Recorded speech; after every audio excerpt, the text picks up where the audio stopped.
اعوذ باللہ من الشیطان اللعین الرجیم بسم اللہ الرحمن الرحیم الحمد للہ رب العالمین. وہ خاص اور خالص و مخلص حمد و ثنا اللہ کے حضور نذر کرتا ہوں جو سوائے اس کے اور کسی کے لیے نہیں انجام پا سکتی، اور جس میں نہ کوئی مطالبہ ہے، نہ کوئی لالچ ہے، نہ کوئی تمنا ہے، نہ کوئی خوف ہے، نہ کوئی خوشامد ہے، بلکہ اس احساس تشکر کے ساتھ وہ پورے وجود سے، ہمارے جسم کے روئیں روئیں سے، رگوں کی میں دوڑنے والے خون کے سفید و سرخ ذرات کی گہرائیوں سے، عقل و خرد کی پہنائیوں اور اس کی پرواز کی انتہا سے، انتہائی جذبات تشکر نعمات الہی کے ساتھ بے ساختہ نکلتی ہی رہتی. پروردگار وہ ہم تیری قسم کہ تو نے یہ توفیق دی کہ ہم تیری حمد کریں، اس حمد کو کریں جس کا تو سزاوار ہے، اور اس بات پر بھی تیری حمد کہ تو نے ہمیں اس توفیق سے نوازا، اور تیرا رحمتوں، عزتوں، کرامتوں، شرافتوں، علم و ہدایت و عشق الہی سے بھرپور درود و سلام ہو تمام انبیاء اور رسول، خصوصاً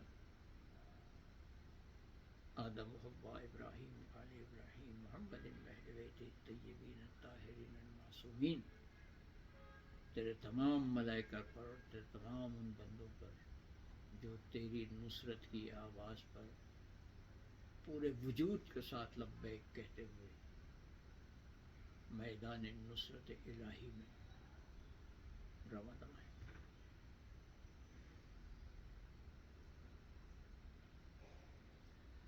ارحم الراحمین پروردگار نے ایک بہت بڑی نعمت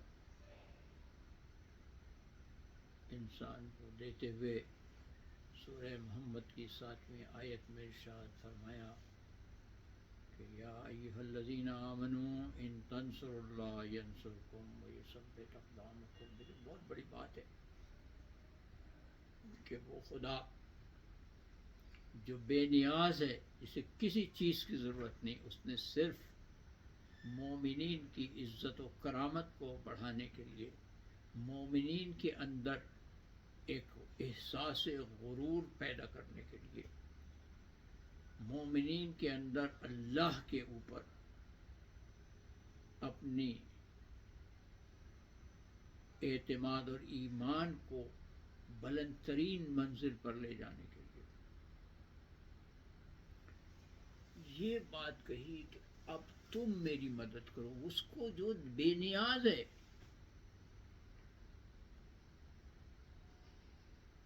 وہ مومن سے کہہ رہا ہے کہ تم میری مدد کرو. کتنی بڑی عزت ہے.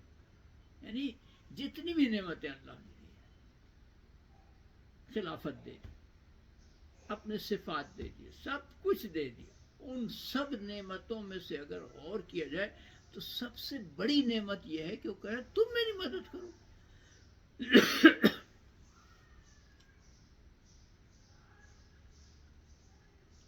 یہاں سمجھ میں آتا ہے کہ وہ حضرت علی نے کہا کہ کفا بھی فخر ان تکون لی ربا، میرے لیے فخر کی بات یہ ہے کہ تو میرا رب ہے، تو مجھے پال رہا ہے، تو مجھے عزت دے رہا ہے، تو مجھے کرامت دے رہا ہے. تو یہ وہ بات ہے کہ ارشاد ہوتا ہے کہ تم میری مدد کرو.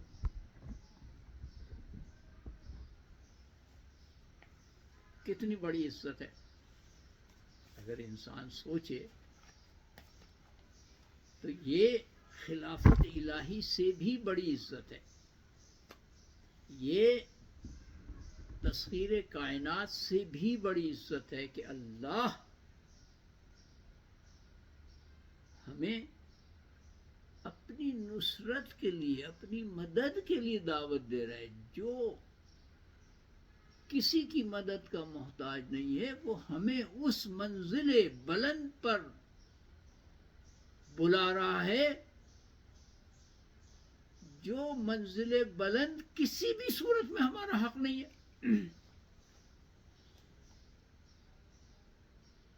ہم اپنی تمام تر بے بذاتیوں کے ساتھ کیا اللہ کی مدد کر سکتے ہیں؟ پھر بھی وہ کہتا ہے کہ نہیں، تم اپنے آپ کو میری نگاہ سے دیکھو، اپنی نگاہ سے مت دیکھو، فرشتوں کی نگاہ سے مت دیکھو، میری نگاہ سے دیکھو. میں نے تمہیں اپنے لیے بنایا خاص طور سے، تم میرے ہو، سارا جہاں تمہارا، تم میرے. اب تم میری مدد کرو، تم میری مدد کرو. آپ سوچیں، میں تو جب سوچتا ہوں اس آیت کو، میں بار بار غور کرتا ہوں زندگی کے مختلف لمحات میں. جب میرے اوپر مصائب و آلام کے پہاڑ ٹوٹتے ہیں تو اس آیت سے میرے اندر ایک نشاط پیدا ہوتا ہے، اور وہ مصائب میرے لیے ہنر بن جاتے ہیں، میرے لیے راحت بن جاتے ہیں، میرے لیے مسرت کا پیغام بن جاتے ہیں.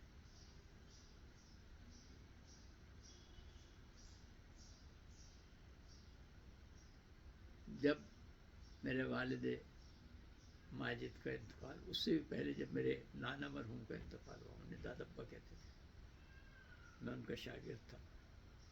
میں ان سے تفسیر، فقہ پڑھتا تھا. عربا میں نے ان سے پڑھی، تفسیر شبر میں نے ان سے پڑھی، اصول فقہ میں نے ان سے پڑھی. حدیث کا دورہ میں نے ان کی خدمت میں انجام دیا. تو جب ان کا انتقال ہوا تو سب تو رو رہے تھے، اور میں ان کے سراہنے بیٹھے سورہ رحمان پڑھ رہا تھا.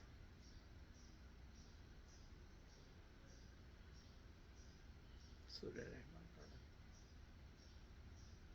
اور مجھے اتنی سکون تھا، اتنا سکون تھا کہ جیسے وہ زندہ میرے ساتھ.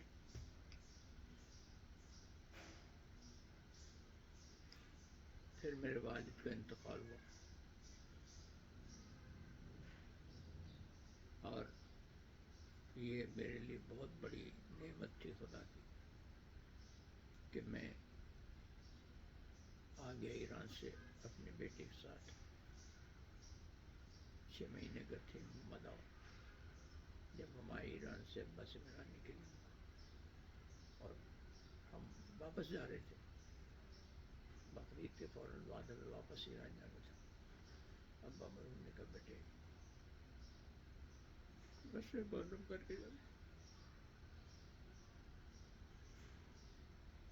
ابا سے میں نے بہت کچھ سیکھا، بہت کچھ پڑھا، ادب پڑھا،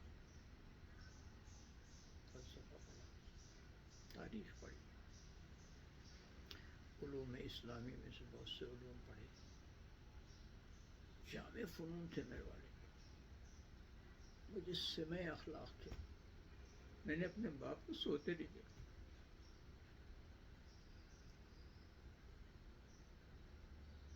مہینوں میں نے آبزرو کیا اپنے باپ کہ مہینوں سوتے نہیں تھے. ہم کو کبھی کوئی کام دیتے تھے کہ بیٹا یہ 4 صفحے لکھ لو نا، اس کے بعد سو جانا. ہم 2 صفحے لکھ کے سو جاتے تھے. جب گھنٹہ بھر کے بعد آنکھ کھلتی تھی تو دیکھا تھا ابا نے وہ 4 صفحے لکھ ڈالے، اس کے آگے کو پتہ چلتا تھا کہ ابا سوئے نہیں.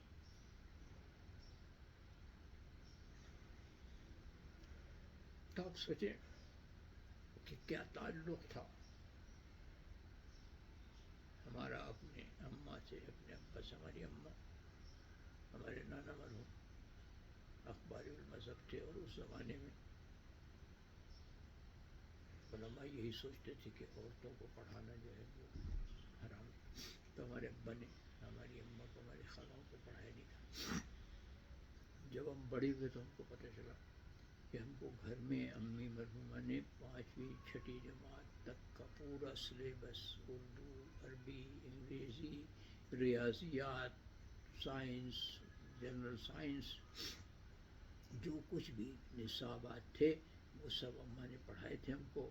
اور ہم 6ٹھی جماعت میں گئے تھے اسکول. ساری ہوم اسکولنگ ہوئی تھی. اس زمانے میں ہوم اسکولنگ ہوئی تھی. تو بڑے ہو کے جب ہم ایم اے میں پہنچے، جب ہمیں پتہ چلا کہ امی تو پڑھی لکھی نہیں تھی، انہیں نے ہماری خاطر، بچوں کی خاطر اتنا پڑھا کہ ہمیں پڑھانے کے قابل ہو گئے. جب ابا مرحوم کا انتقال ہوا تو پورے خاندان میں اکیلا آدمی تھا جس نے ایک آنسو نہیں نکالا. اور میں نے ابا کے کلیجے سے لگ کر ان سے کہا کہ بابا اب تو بہت بلند مقام پر گئے، ٹھیک ہے کہ مجھے آپ کی جدائی کا دکھ ہے، لیکن آپ کی سربلندی سے مجھے فخر ہے، اور اس فخر کی سبب میں آنسو نہیں بہاؤں گا. کبھی نہیں آنسو بہائے میں نے ابا کی ماں. یہی میری والدہ کا عمر ہے. اور پھر جب میری بیوی کا انتقال ہوا، جب مجھے خبر ملی صبح کے وقت، محمد آغا نے مجھ سے آ کے کہا کہ بابا، اتنا ہاتھ دبایا میں سمجھ گیا کہ گئی. میں نے کہا بیٹے آنسو نہیں نکلنا چاہیے. ماں کا جنازہ عزت و احترام اور شان و شوکت سے تمہیں اٹھانا ہے. سب بھائی بہنوں سے کہو 2 رکعت شکرانے کی نماز پڑھیں. ان کو اللہ نے حیات طیبہ دی ہے، رونے کی کیا بات ہے؟ رونے کی کیا بات ہے؟ ہر آدمی کو ایک دن جانا ہے. اور میں نے ان کے جنازے پر شکر و سپاس الہی کا وہ خطبہ دیا کہ 250 علماء تھے، حیران ہوئے یہ کیا کہا ہے. بعض مولویوں نے گھر پر آ کر مجھ سے کہا کہ مولانا آپ نے خود اپنی بیوی کو قتل کیا، آپ تو قاتل ہیں اپنی بیوی. میں نے کہا الحمدللہ، چلو میں قاتل ہوں، میرے سسر تو زندہ ہے، وہ دیت لے لیں گے، تو میں نہیں دیت دینے والا. تو بات یہ کہ یہ جو خداوند عالم نے فرمایا ہے کہ یا ایھا الذین آمنوا ان تنصروا اللہ ینصرکم، دیکھیے اس میں بڑی ایک بہت ہی معنی خیز اور بہت ہی مہذب اور بہت ہی معزز کلمہ اختیار کیا. نہیں کہتا ہے کہ تم میری مدد کرو، نہیں کہتا ہے تنصر اللہ. کہتا دیکھو اب تو ہم نے تم کو اتنا بڑا بنا دیا، اپنی صفات سے مزین کر دیا، اپنے ہاتھ سے بنایا، اپنی توجہ خاص سے بنایا، مسجود ملائک بنا دیا، اپنا خلیفہ بنا دیا، تو اب تم میری مدد کرو گے. اب جب تم میری مدد کرو گے، ان تنصر اللہ، اب جب تم اللہ کی مدد کرو گے تو ینصرکم، وہ بھی تمہاری مدد کرے گا. نہیں کہتے کہ آؤ میری مدد کرو، کہتے تم تو ہوئی میرے مددگار، میں نے بنایا ہی تمہیں اپنا قوت بازو ہے، میں نے تو تمہیں اپنا قوت بازو، اپنا خلیفہ بنایا نا، تو تم اس فریضہ خلافت کو جب ادا کرو گے تو میں بھی تمہارے ساتھ نئی عزتیں، نئی کرامتیں، نئے شرف، نئی بلندیاں تمہیں عطا کرتا چلا جاؤں گا. آخر دعوانا الحمدللہ رب العالمین. اللہم اخرجنا من ظلمات الوہم واکرمنا من نور الفہم. اللہم افتح علینا ابواب رحمتک وانشر علینا خزائن علومک برحمتک یا ارحم الراحمین. اللہم کن لولیک الحجۃ ابن الحسن صلواتک علیہ وعلی آبائہ فی هذه الساعة وفی کل ساعة ولیا وحافظا وقائدا وناصرا ودلیلا وعینا حتی تسکنہ ارضک طوعا وتمتعہ فیہا طویلا برحمتک یا ارحم الراحمین. وصلی اللہ علی انبیاء اللہ والمرسلین لا سیما آدم و حوا و ابراہیم وآل ابراہیم ومحمد واہل بیتہ الطیبین الطاہرین وملائکۃ اللہ المقربین وعباد اللہ الذین ناصرین للہ رب العالمین. والسلام علینا وعلیکم ورحمۃ اللہ وبرکاتہ، وآخر دعوانا ان الحمد للہ رب